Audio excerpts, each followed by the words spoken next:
So thank you so much, and I'll wrap it up there. And thank you for your time. Senator Rivera, thank you so much. We have time for one question, if there is any. I want to say that I have enjoyed working with you in your office. We have had a very productive calls, and that we're united on constituent issues is a gift. That's good. So thank you, and thank you for being here. Absolutely, ma'am. Now, I see Rosemary. Go ahead. Senator, you can hear me, right? I'm off mute. Yes, ma'am. Welcome to, aren't you lucky to have us as your constituents now? This is I believe, great. yes, ma'am, I am. Yes, I agree. So to go back to one of your original points about finding an office. Yep. And you're in the Poe building, 187th Street. I have to tell you, I'm very nostalgic about that. I grew up one block away from there. I have a very bad memory. My dentist was in the Poe building, so I know exactly where it is. I spent most of my childhood there. Mm-hmm. It's a long way away, Senator. It's a long way away. And I know constituent services are important to you and to elected officials. Yes, ma'am. It would be really good to speed up your thinking process about having an office, I don't know, within closer than the Poe building. Let me say that without pointing it out. You know that walk-in constituents are important. Elderly constituents are important. So if you could, if you're able to say what your thought, not your thought process, but you think in 2 months or 3 months, you might have a sense of where you'd put an office, it would be really good news for us, Senator. Well, and I appreciate that, Ms. Kinty. First of all, I'm glad that you remember that building fondly. Has been a good one for us. So the thing is this, I have to balance out the fact that my district is still very widespread. I go all the way to Van Nest and Morris Park. I go all the way to Pelham Parkway, just north of Pelham Parkway over there. I go as far south as Belmont, right? As far north as North Riverdale and Norwood. And so I have to balance that out. I have to, first of all, I already have a longstanding lease with this, an understanding with this landlord. That's number one. Second, it's an office that that actually is a price point that is good for us, and we're locked in for a lease for a while. I have to balance out the geography of the entire district, and this one for the moment, and I do understand that it might be a little bit harder for people to get to than other folks. There's all the bus lines, the 4, the D, the 9, the BX1, the BX2, all of that stops within a block of my office right now. What I'm thinking about as far as the thinking process is potentially having office hours at organizations in different parts of the district. This is something that again, Brent will be looking into, as well as my staffers in the eastern part of the district, which is also new to me. Riverdale and North Riverdale are new to my district, as well as the eastern part. Norwood I represented very briefly back in 2010 for just 2 years, but now that's going to be back in the district and then the east. So the point is, I got to balance all of that geography out. It is tricky. We will do our best over the next couple of months to figure out some options to at least be present in certain days. But I should tell you, it is very unlikely that I will be able to open up a second office. It's just not within the budget that I'm given. And the geography doesn't lend itself to it. Some of my colleagues have districts which are literally hours driving across. They're upstate New York, for example. It's more likely that they have budget for various offices. I'm sorry. We need to move on. We know we'll be seeing you. I'm okay. available. Thank you very much. It's time for roll call. I truly apologize. No. I said we had time for one question, and we really have to move on. But thank you. I'm sure come again. Rob? Roll let's call? go with our Roll call, Okay. yes. Sylvia Alexander,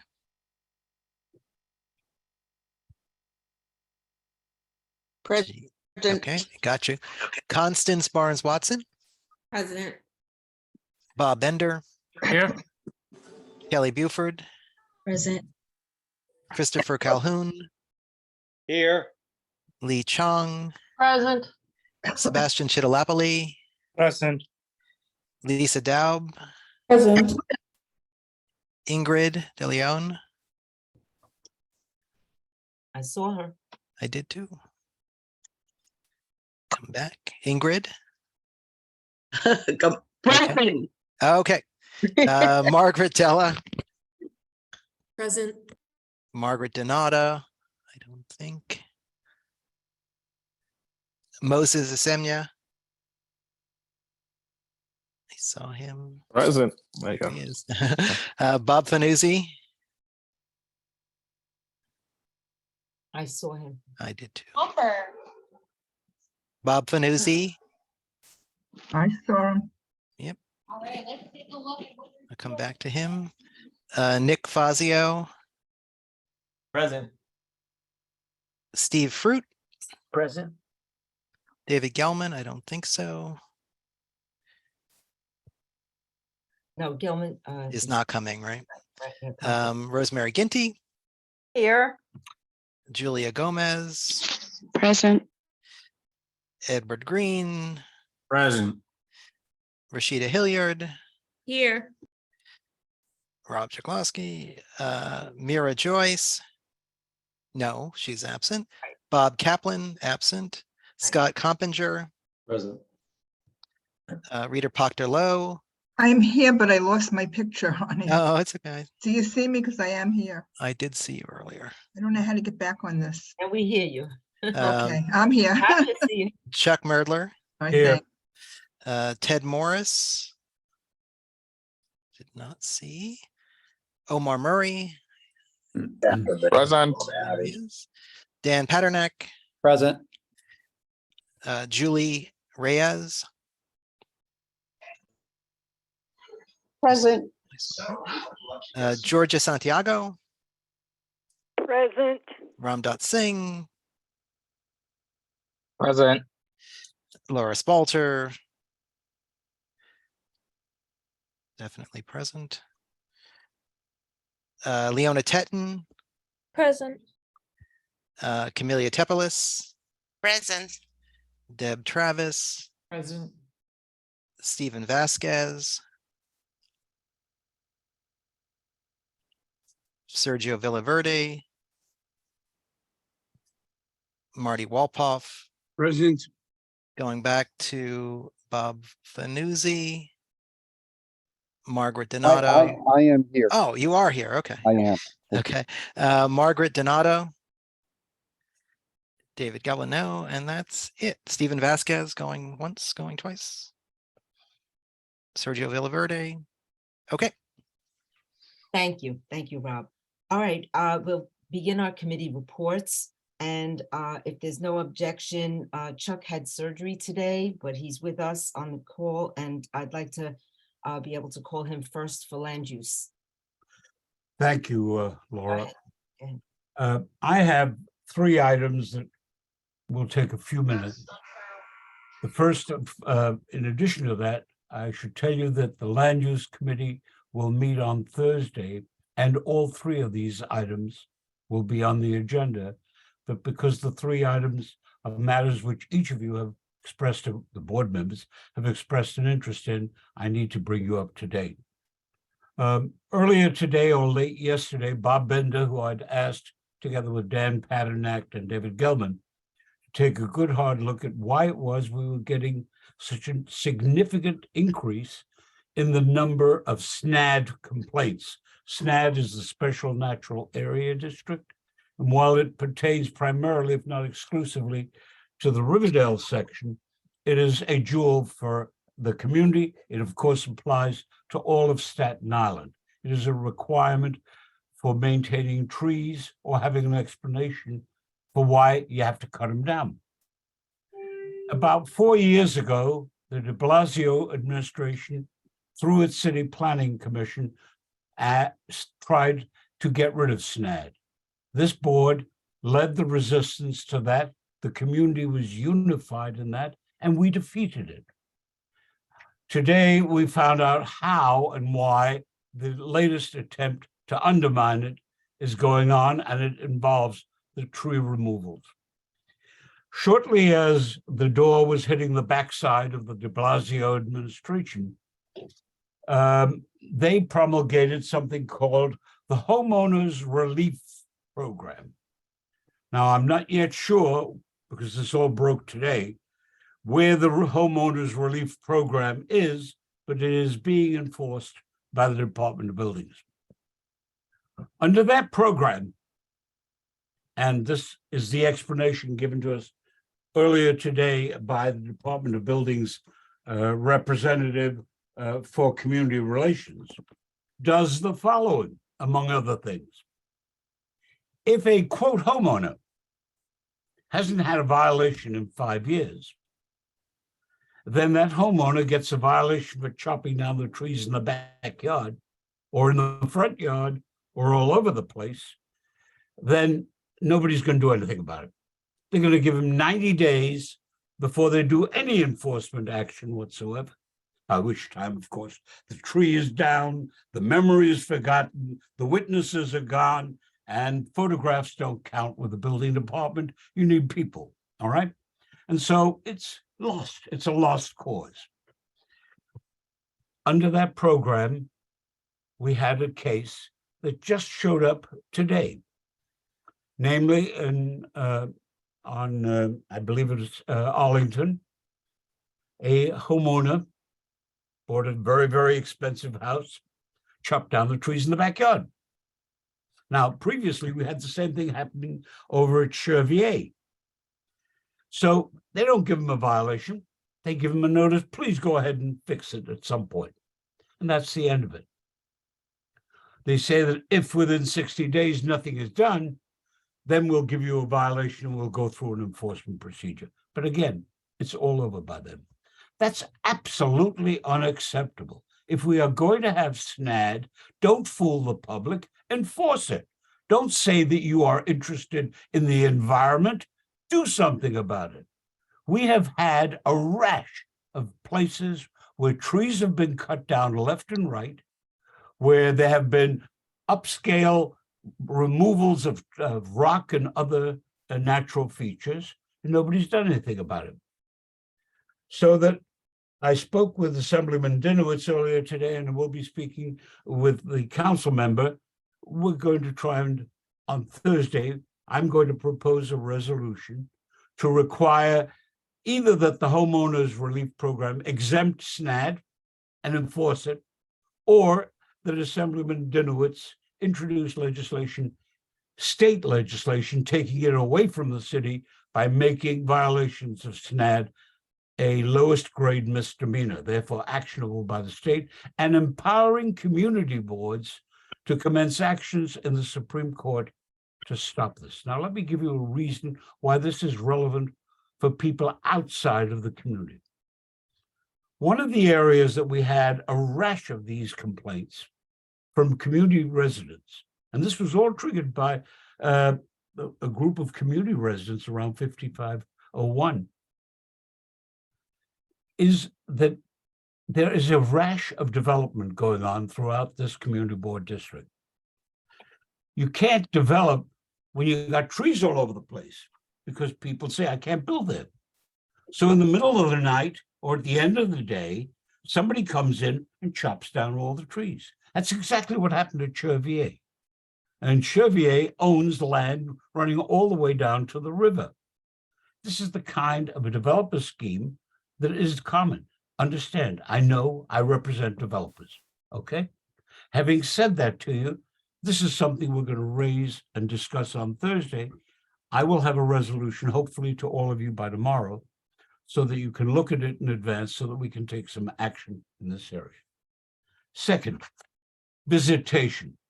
I have extended, at the request of a number of people, an invitation to, and it went out to Tishman Spire and it's going out to the state construction authority for the school construction authority to attend a meeting in February for the purpose of getting some information as to what's happening and giving the people in the community an opportunity to voice their concerns. They are at the moment, have been ducking coming in on the grounds that there is litigation pending brought by a resident of that community and may have by now been joined by others, that they violated the law in terms of how they proposed the original change, they being the school construction authority. I'm going to suggest to my colleagues that in the event they decide not to show up and hide behind that we appear amicus curiae, friend of the court, against the school construction authority in its pending litigation, and show them that arrogance, whether it be on my part or their part, just doesn't pay in the long run. The third issue is affordable housing. If time permits, it's been a rough few days and weeks for me. If time permits, I'm going to finish up the report I have for submission to the committee to summarize phase 1 of the affordable housing program. There's a critical issue as a starting point, and it is only a starting point. You heard it with the senator speaking earlier and speaking quite eloquently to the point of the need for affordable housing. The question is, what is affordable housing? We all know now that affordable housing covers the entire gamut up to a person earning $185,000 a year.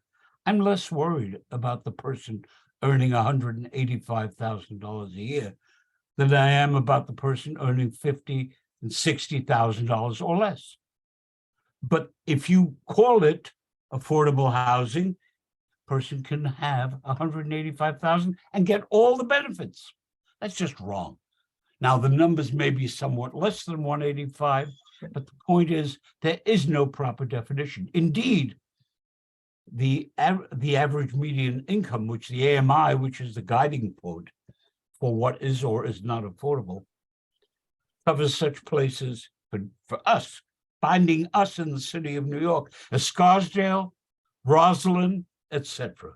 All of the communities of wealth and affluence in Westchester and in Long Island. That's silly. That's stupid. It hides the sins. It is a developer's mechanism.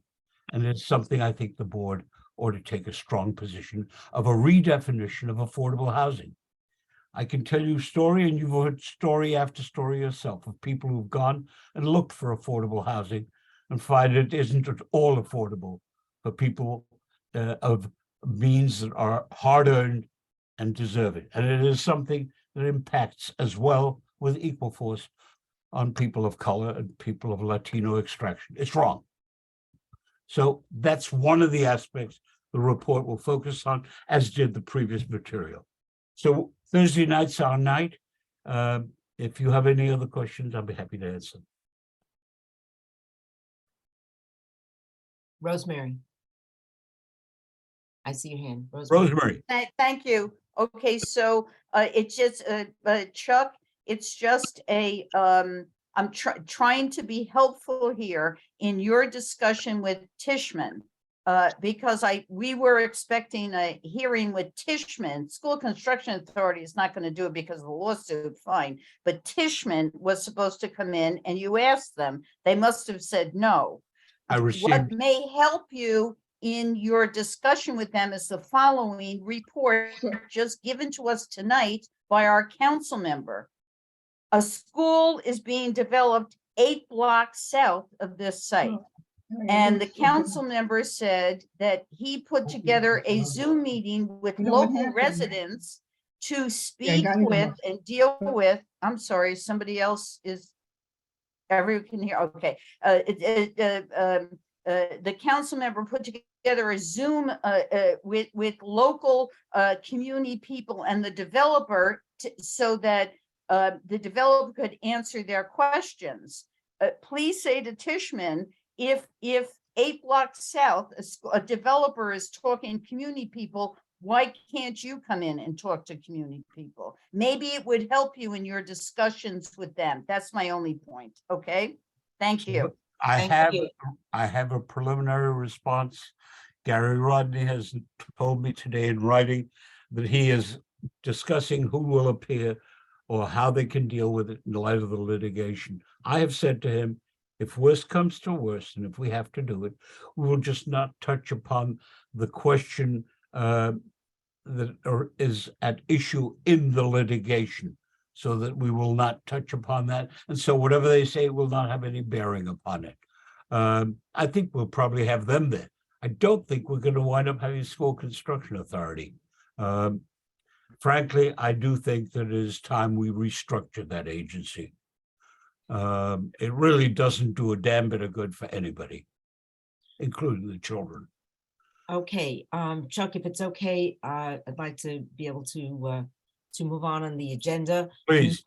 Community members will be able to speak at the land use meeting. I see, tonight some hands have been up from community people.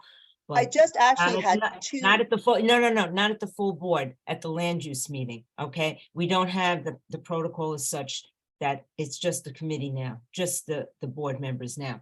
I have, I'm happy to introduce Senator Robert Jackson. He's new to Community Board 8, and he's able to join us tonight.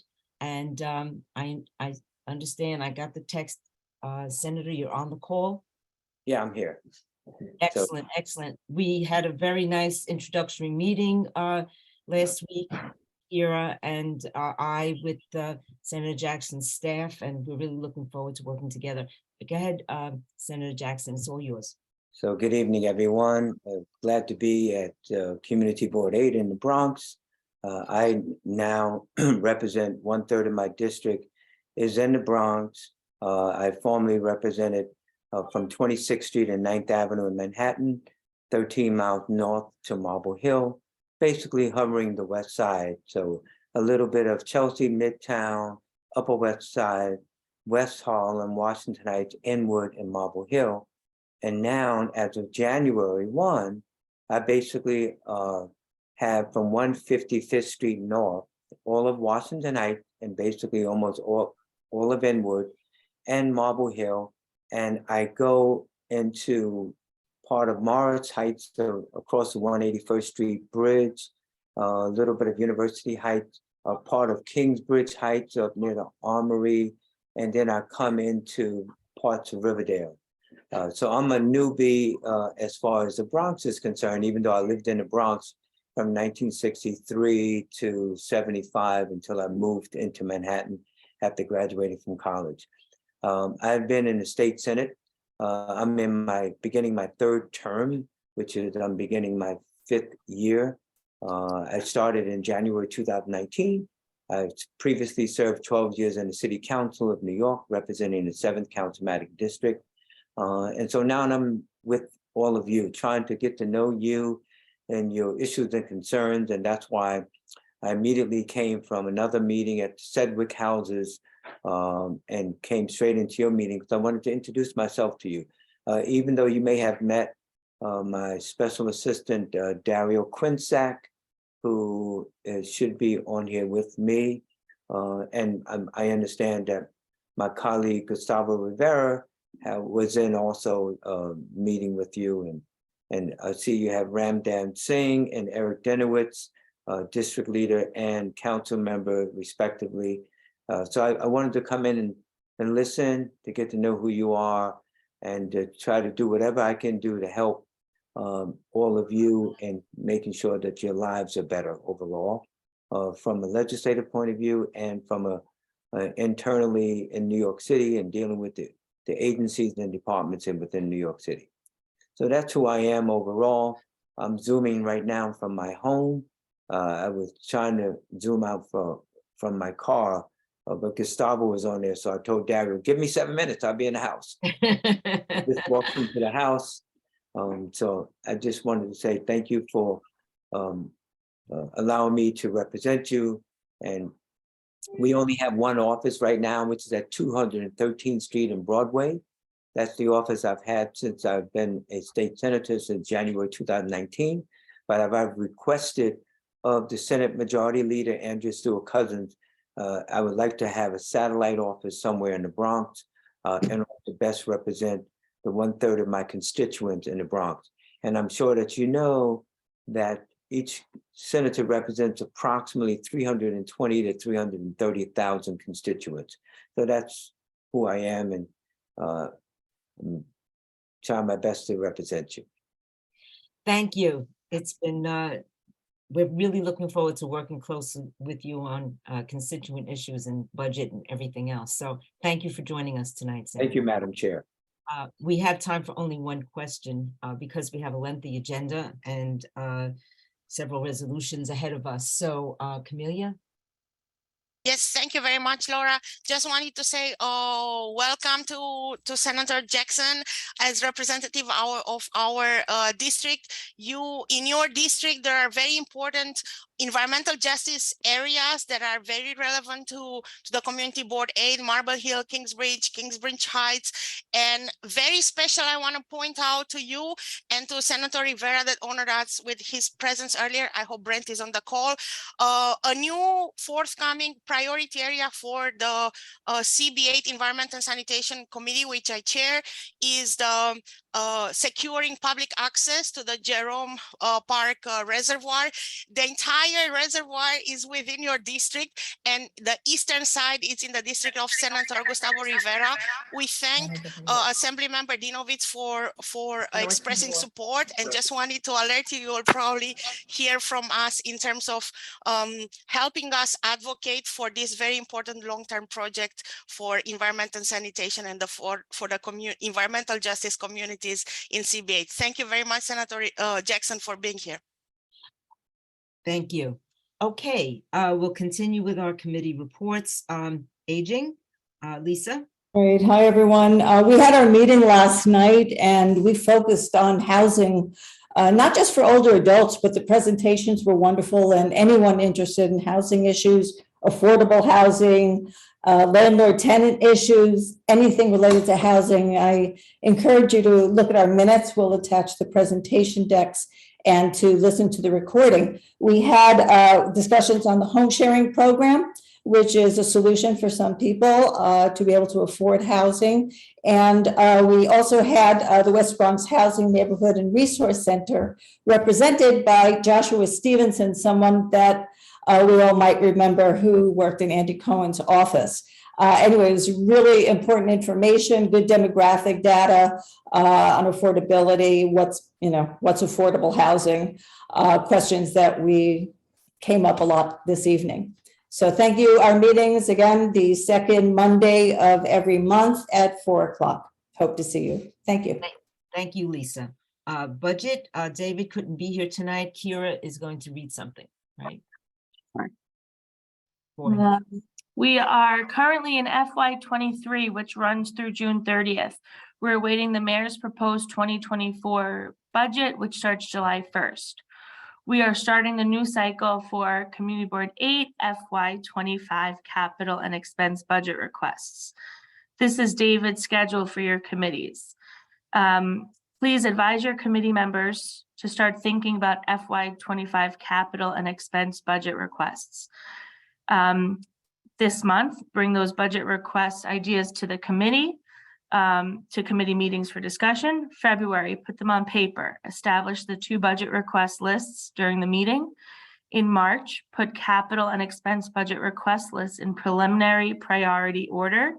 In April, finalize your FY25 committee priorities, and the chair should submit the 2 request lists to the budget chair and CB8 office by April 21st. Thank you. Thank you, Kira. Moving on to economic development. Nick? Thank you, Madam Chair. Good evening, everyone. Happy New Year. Our last meeting was December 6th. Please refer to our minutes. Next meeting will be Thursday, January 26th, 7:30 p.m. at Home BX Steakhouse. And that is located at 224 West 238th Street.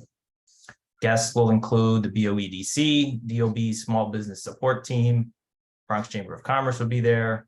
The business owners scheduled to present are David Lee from KD New York, and we will hear also from Mr. Severino from Talila Bar and Grill about the progress at 3646 Bailey Avenue. Kira has been instrumental in working with the property owners, and I want to thank her for that, and with DOB to keep things moving along. We're looking forward to that update from Talila. And lastly, certainly not least, protect yourself at all times, because we will have Joanna from Female Fight Club. Female Fight Club will be there to present and perhaps indulge our fascination with the art of pugilism. If anyone is interested in that, please show up on the 26th. We will also discuss our next commercial corridor event. We will be opening budget proposals, discussions on our budget proposals, fiscal year 2025. The committee has an idea for a small business support app that encourages local shopping. We're very excited about that, and we hope to flesh that out as well. If you come, BX Home Steak, 224 West 238th Street, 7:30 p.m. 26th. Hope to see you all there. You'll hear all that and more. So happy New Year. Thank you, Madam Chair. Thank you, Nick. Next is Education, Libraries, and Cultural Affairs. Sylvia. Hi, Happy New Year to everyone. Our next meeting is January 24th at 7:30. Location will be given to you. The Zoom is supposed to end on the 22nd. Hopefully it is renewed. Otherwise, it'll be in person. So see you then. Okay, thank you, Sylvia. Next is Environment and Sanitation. Camelia, we'll put that resolution up. Yes. Julie, I think you may need to mute. Somebody needs to be muted. Thank you. Yes, environment and sanitation. We had two extensive topics that were debated in detail. We had on January 3rd, our meeting.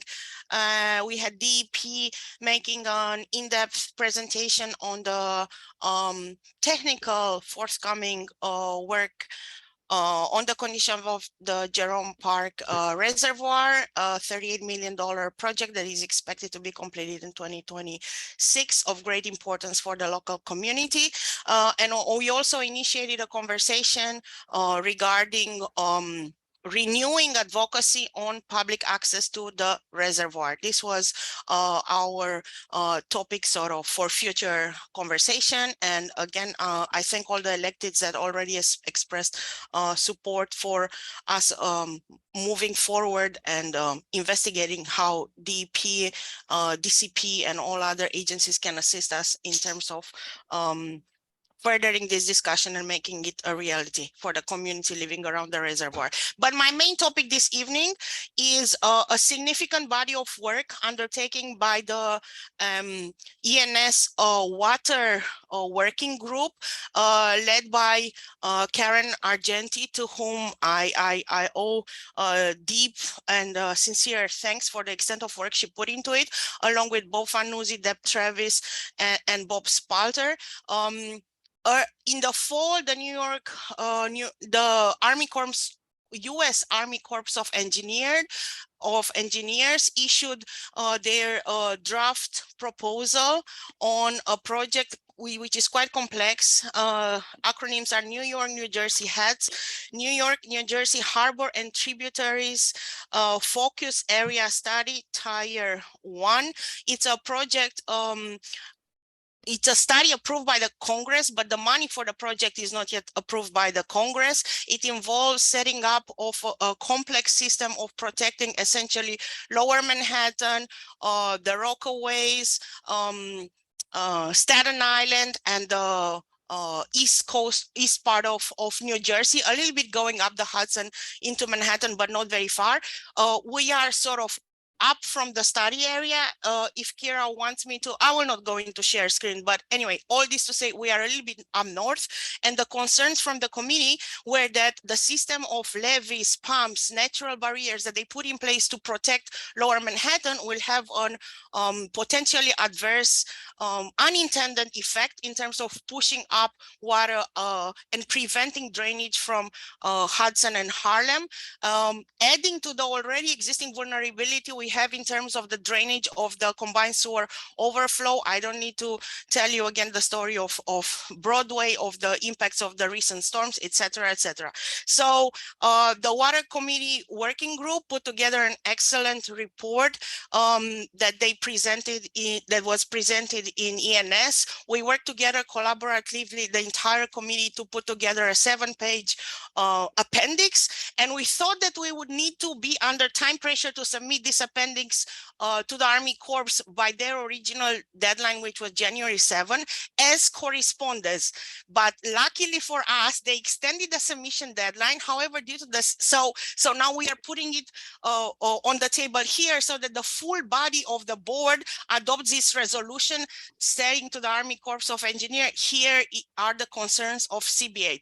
We hope with this, making it a resolution for your consideration, that also this issue will be put on the agenda of our electeds for more in-depth follow-up, because this is likely to be just phase 1 of a very, very long project. Without taking more time, I will just read it to you. Hold on, let me read it from my computer.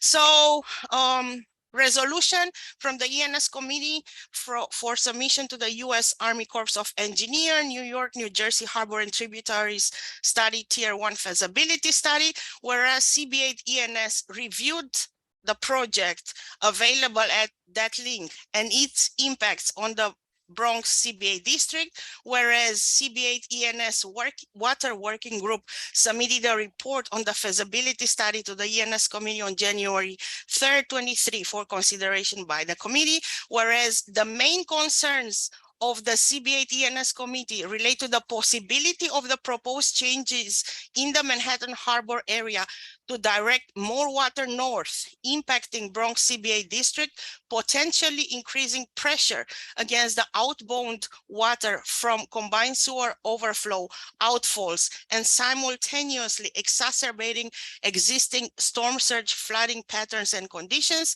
Whereas the main recommendation from the Bronx CB8 ENS is for the U.S. Army Corps of Engineers to study the impact of the additional water volume on the northern bank of the Harlem River and to mitigate against stormwater backups in the Northwest Bronx. Therefore, be it resolved that Bronx CB8 approves the attached Bronx CB8 comments on the study as its comment on the study. Basically, we are asking you to vote for ENS to submit this this report that we worked on as the official report of CBS. There are 7 pages of it.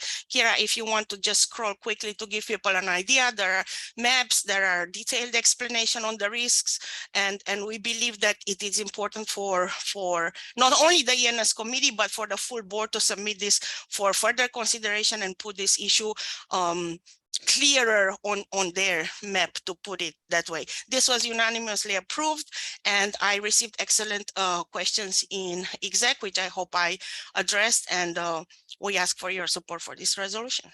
Camelia, just so you know, I don't have that 7-page on this version. It is online.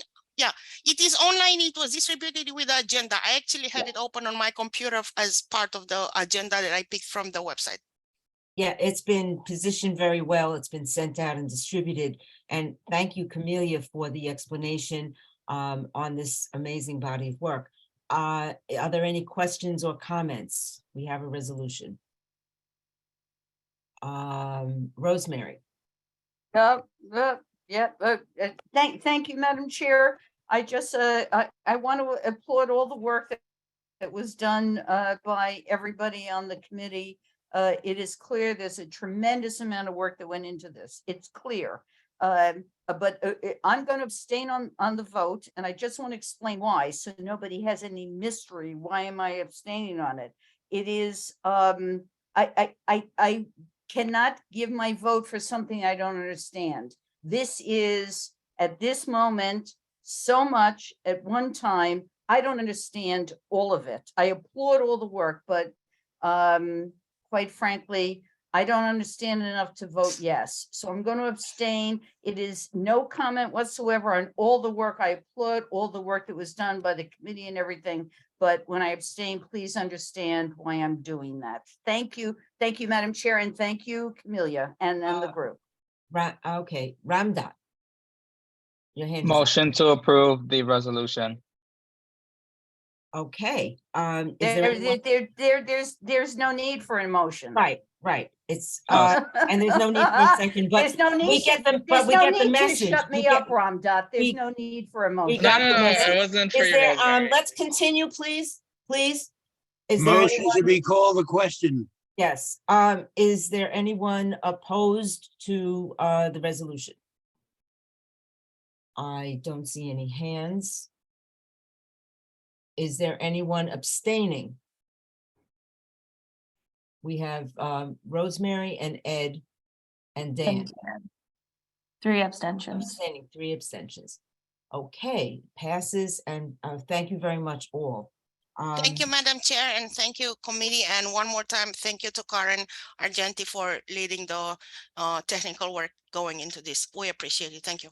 Okay, moving along to health, hospitals, and social services. Omar. Hi, good evening, everyone, and Happy New Year. So our next meeting will be January 18, and we will be discussing COVID, RSV, and cold and flu vaccines. And we will also be discussing HIV/AIDS because, as you know, much focus has been on COVID.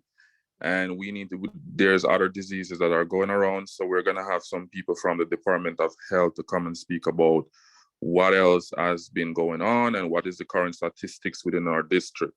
There has been some complaints about the W, so we're actually working to see if we can get both sides in to talk a little bit about what's been going on. So that's on the agenda for next meeting. So I hope to see you all there. Have a good night. Thank you, Omar. Housing, Stephen had a conflict. Lee, you want to announce anything, Lee? I think you're muted. Yeah. Okay. Our next meeting is January 23rd, fingers crossed. We hope at that time to at least approve the outstanding minutes from 3 prior months and start talking about the request for the budget request for the coming fiscal year and get going on doing our update of the housing guide. Excellent. Fingers crossed. Yes, fingers crossed. Thank you, Lee. Law, rules, and ethics, Marty. I'm okay. You're good. 2 things. We met last night and therefore I'm not prepared to pass documentation over, but I want to discuss the 2 things. The first is we talked about and have been talking for several months about the tenor of the conversations at some points during the course of the years between board members and, well, I'll define the word as civility. And there have been some concern by various members of the board that we've crossed the line at some points. And so I am presenting here a comment to be added to the minutes, just so that we're aware, or people are aware, that there is this concern. So I quote, "By its very nature, community boards consist of diverse populations in its membership, supportive staff, and meeting participants. An essential element of an effective community board is for varying opinions to be discussed, questions asked, and very often compromises reached. Comments and written communications that do not consider others' feelings, differing experiences, and leadership styles show a lack of mutual respect and therefore damage the collective intent of the board itself." I want to leave it there. There's no reason for discussion. Just want to put on the record that people are concerned. I suggest I am concerned that we need to behave toward each other with more civility. And that's the end of that piece. We also believe that we have finished the protocols or the procedures required for hybrid meetings. It's going through some wordsmanship, and for us to turn it around in one day would avoid the necessity, which we believe it is to go to the executive committee first. So our intent at this moment is, as soon as we finish with our wordsmanship, the resolution has been passed, but wordsmanship, and as soon as that is completed, we will forward it to the executive committee for their discussion, and then forward it to the board prior to the meeting, giving you enough time to look at it and read it, so that we can know what's in it and why it's there. When we try to vote, when the question of raising a vote 2 months ago, nobody had read it, and we thought that was inappropriate. Just, I'm going to give you some highlights, and so you have something to think about. First of all, no, the procedures don't count. They're needed at the point that the mayor's executive order ends, and as noted before by Laura, it'll probably go on for another couple of months, but we want to get this in place. So these, when the executive orders end and we are required by law to meet in person, the question becomes a hybrid meeting and participation when possible. Now, this is the problem. We still do not have venues that will enable us on a regular basis between board meetings, executive committee meetings, committee meetings, to have venues that will provide us with enough technology available so that we can have teleconference meetings. And so, but we do believe that if they are teleconferenced, whether they are hybrid or not, that all members of the public who are tuning in could have the same opportunity to address the board as if it was an in-person meeting and they were there in person. Public notice that will go out will identify where the meeting is, how to tune in, and enable people to know that they can participate either by phone or by teleconferencing. And just know that the limitation will be whatever the standard is for the community board or for various committees will be the same standard. So executive committee, there is no input from non-board members. For full board meetings, there is the limitation of the sign-up sheet prior to the meeting beginning. So that will go into effect. The Committee on Open Government has sent out a report, and I thank Sergio for sending it to us. Sent it to me, and I shared it with my committee. They are pushing for more authority within the Committee on Open Government, and they're also wanting to make it a standard that all meetings need to be recorded, preferably teleconferencing. And I note and will note in the procedures, and it should begin now, that if you have a meeting, I talk to the chairs right now, if you have a meeting in which you cannot teleconference for various reasons, you still should create and develop audio recording that should be eventually posted on our website so that people could hear what went on if we didn't have the capacity to teleconference. There's more, and I hope you will read it when you finally receive a copy, and we want your input in thinking about it. So I'm going to stop my report right there. Thank you, Marty. Thank you very much. Next up is Parks and Recreation. Deb? Hi there, Put that good up on evening. the screen. Yep. Good evening, everybody. Last month, the toys at Paul's Playground were accidentally thrown away by the park staff.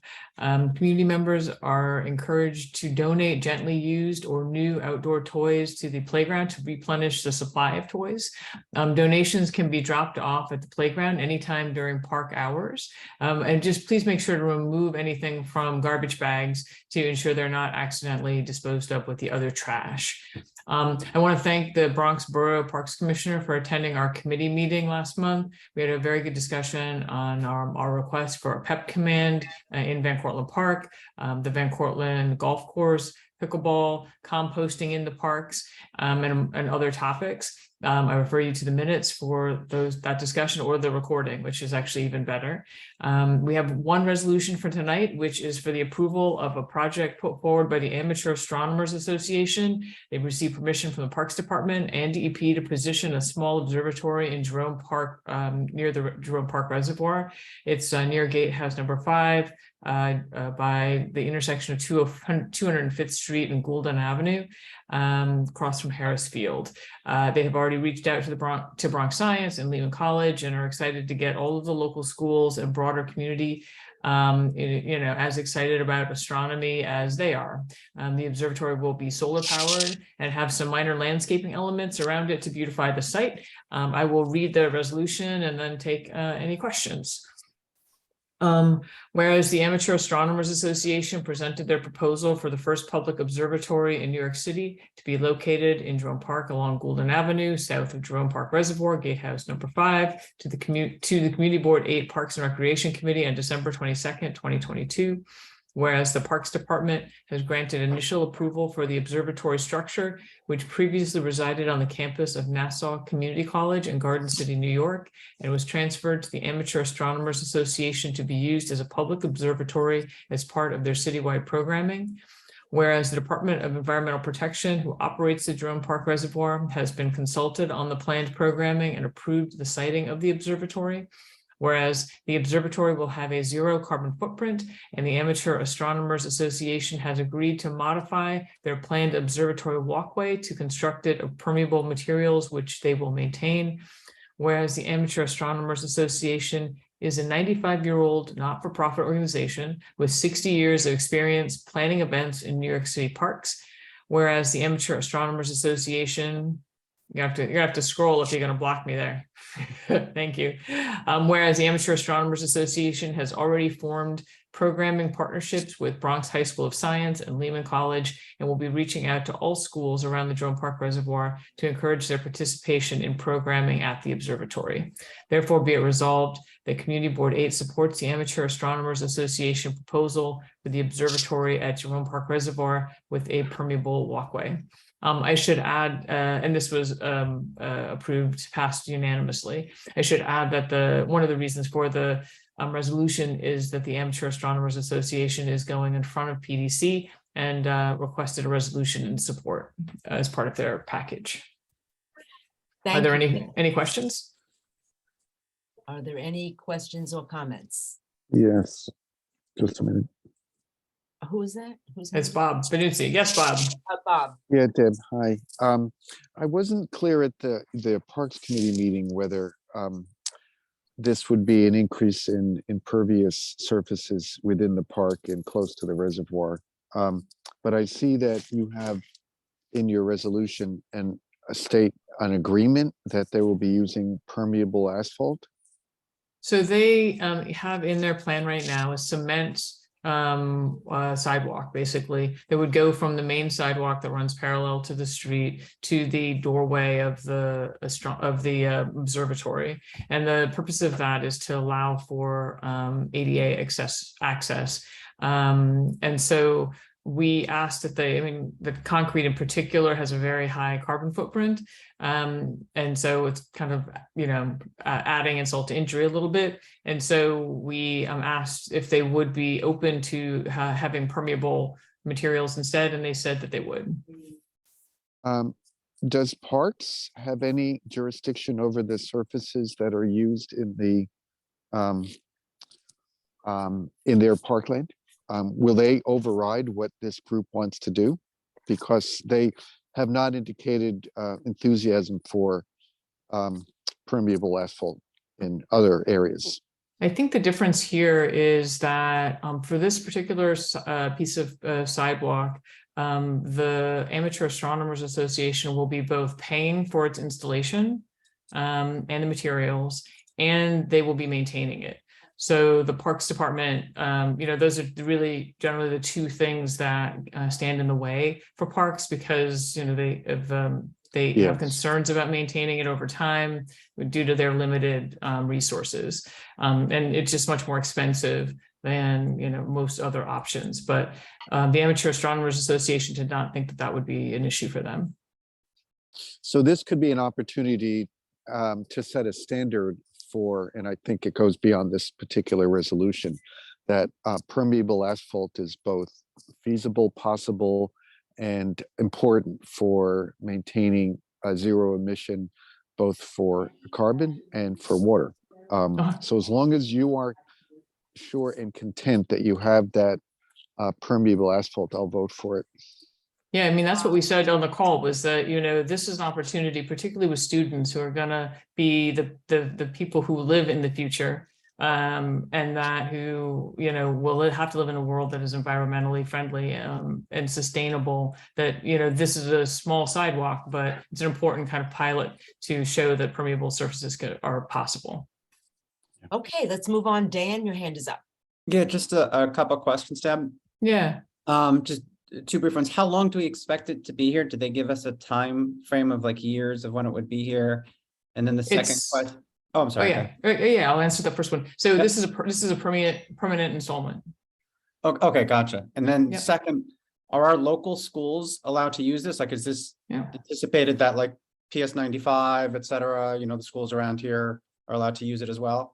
Yeah, so the Amateur Astronomers Association is super into astronomy, as you might imagine, and they already have reached out to Bronx Science and Lehman College, but they're excited to reach out to all of the schools. That's one of the things that drew them to the site, in addition to the fact that it's got a very dark sky. There's not a lot of light because of the reservoir, and it's just rare for the city. But they do a ton of programming in schools. And so any school would be encouraged to participate in their programming. Bronx Science, I believe, already has a key to the observatory so that they can have access to it independently to do programming that's part of their classroom studies.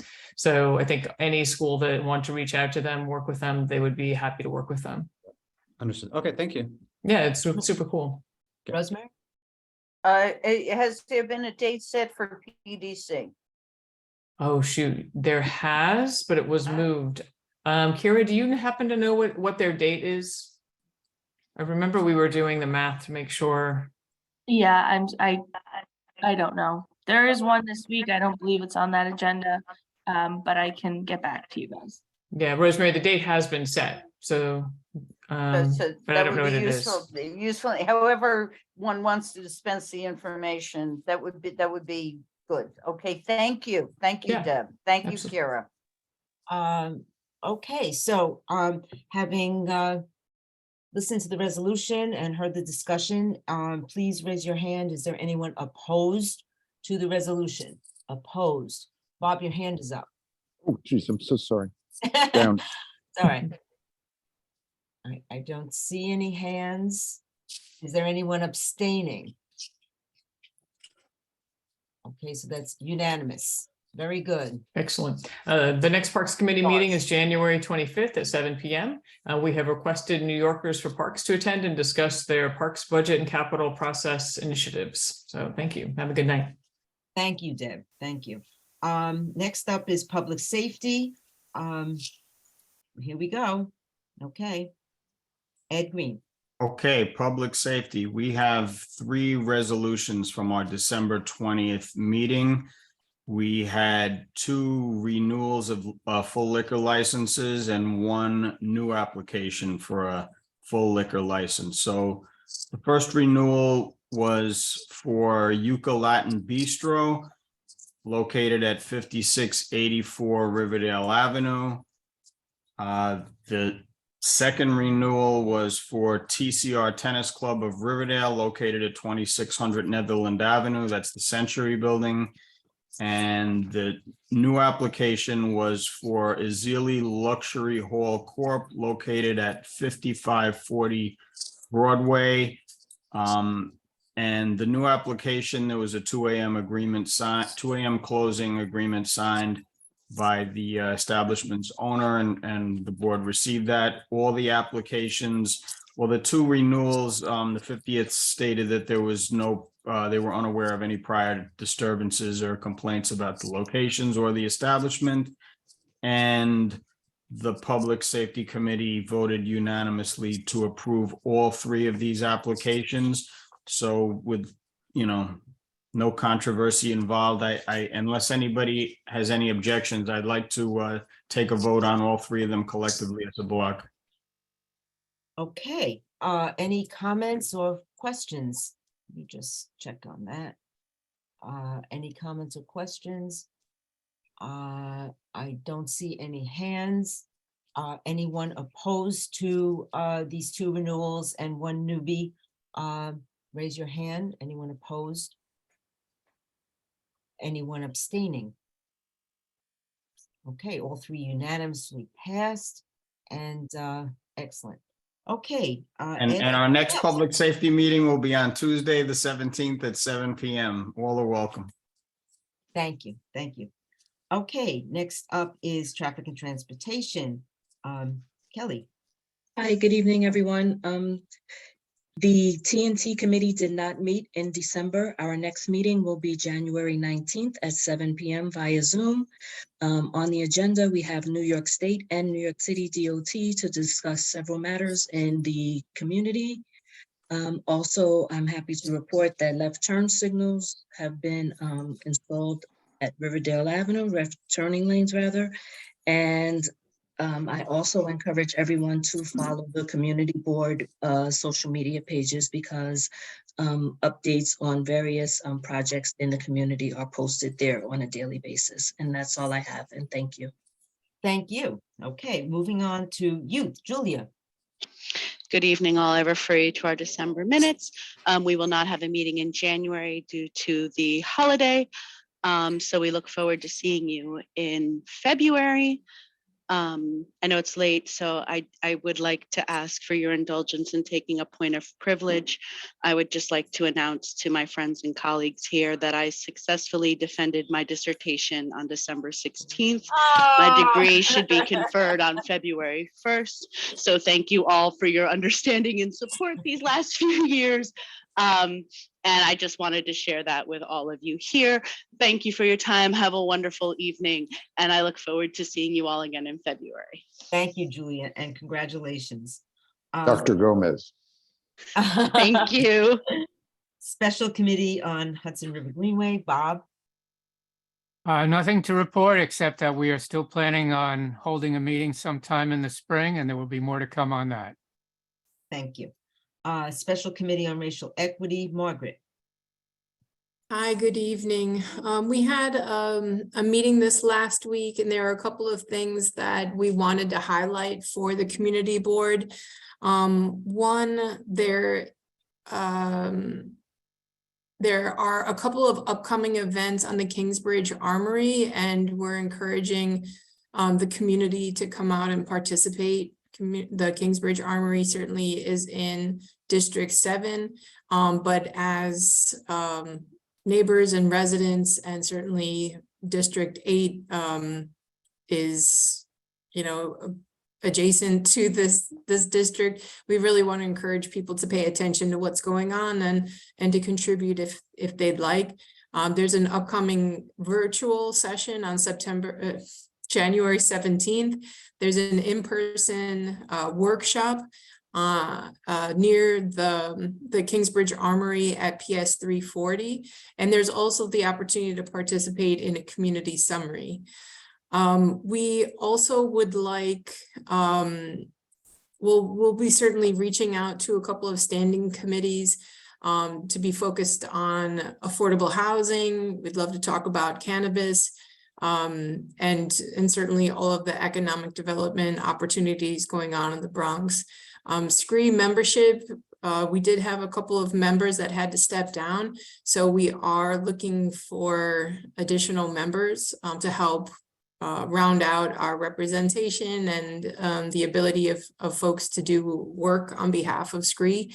The last thing that I'll mention is that there's this incredible website. It's called Mapping Equity. And this is something provided through New York City, which allows tracking and reporting on who the city serves, where city services are located, who receive city contracts, you know, sort of all the details, but it also has details on equity outcomes, including education, health, housing, etc. This was an this was an idea that SCREE had to start mapping services and how effective they were being provided in the district. But obviously some folks who are employed by the city of New York and had this idea much earlier than we did, they've already done the work. So we'll be sharing that as a part of the January 5th meeting minutes for SCREE. We recommend that any standing committee member take a look at it and see how it could be beneficial to all the conversations that you're having in respective committees. And then, of course, we'd love to be a part of that. And SCREE is working on its interim report for fiscal year 23. And so just keep in mind that we want to capture all the wonderful things each standing committee is doing. The aging had a great session a few months ago. Land use, housing, everyone's talking about a number of different issues that are relevant and important to equity. And so we do want to capture that as sort of an ongoing annual report so that the entire community gets to see all the work being done. So that concludes my remarks. Thank you. Thank you, Margaret. Special Committee on Veteran Services, any report on that committee? Sergio's not here, so I'll just say we haven't had a meeting recently. We're looking to schedule a meeting shortly. And if anyone has any suggestions on things we should be doing that we haven't, please feel free to let us know. We are always looking for ways we can serve our veterans. Absolutely. Thank you. Discussion of the Executive Committee minutes of January 7th. Any discussion? Okay. Approval of board meeting minutes of December 13th, 2022. Oh, that was so last year. Okay. Is there anyone opposed to approving the minutes? Anyone abstaining? Okay, then the minutes are unanimously approved. Thank you. Is there any miscellaneous business? Seeing no hands, I want to wish everyone a terrific week, a terrific 2023, and have a wonderful evening. Thank you all for all you do. I know thank you enough. Okay, good night. Thank you. Bye, everybody. Good night. Good night. Thank you. Good night.